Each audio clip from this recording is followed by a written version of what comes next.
কথায় আছে না, শেষ ভালো যা সব ভালো তার। হ্যাঁ বন্ধুরা, তোমরা এরই মাঝে আমার ছোট ছোট রিলস কিংবা ফটোতে এই যে কাজটা করার তোমরা ভিডিও দেখেছো বা ছবি দেখেছো, তাই না? তবে তোমাদের সাথে আজ কিছু কথা আমি শেয়ার করছি। আমি নতুন নতুন কাজ করতে খুবই ভালোবাসি, তবে এই কুশি কাটার কাজটা শেখা আমার সেই অনেক দিন আগে। তারপরে সেই মেয়ে যখন ছোট ছিল তখন ওর ছোট ছোট জামাতে বিভিন্ন রকম কাজ করতে আমার খুব ভালো লাগতো। আমার বোন ছোট ছিল, ওর জন্য সেই ব্যাগ বানিয়ে দিয়েছিলাম কুশি কাটার। বলতে গেলে প্রায় এক যুগেরও বেশি হলো কুশি কাটার কাজ আমি একদমই করি না, মানে ছেড়েই দিয়েছি।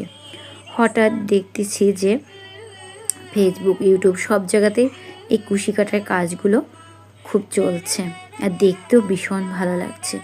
তবে কিন্তু এই কাজ আমি একদিনই করতে পারিনি, অনেক সময় লেগেছে। আর এই কাজটা করতে আমার 3 দিন লেগে গেছে। সাধারণত এটা একদিনই করা যায় যদি সময় থাকে, কিন্তু তারপরও আমি একদিনে করতে পারিনি, কারণ সবার জন্য রান্নাবান্না আছে, তারপরে বাড়তি সংসারের কাজ থাকে।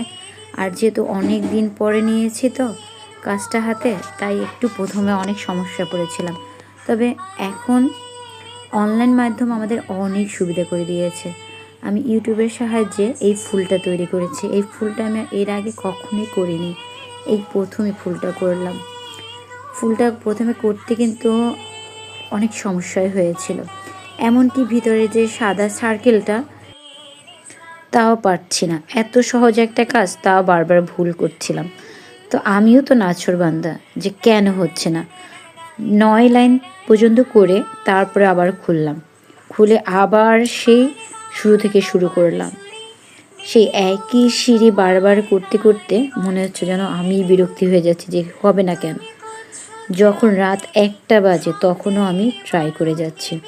তখন তো সবাই গভীর ঘুমে বিভোর, আর আমার কাজ করতেই হবে।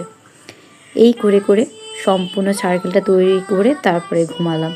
এবং পরের দিন তো দেখলি যে কাজ করছে, রান্না করছে, এভাবে করতে করতে যখন আজ শেষ হলো সঙ্গে সঙ্গে এটা ভিডিও করলাম। দেখো, তোমাদের সাথে শেয়ার না করলে তো ভালো লাগে না। এরপরে যদি তোমরা টিউটোরিয়াল চাও অবশ্যই কমেন্ট করে জানাবে। আজকের মতো টাটা।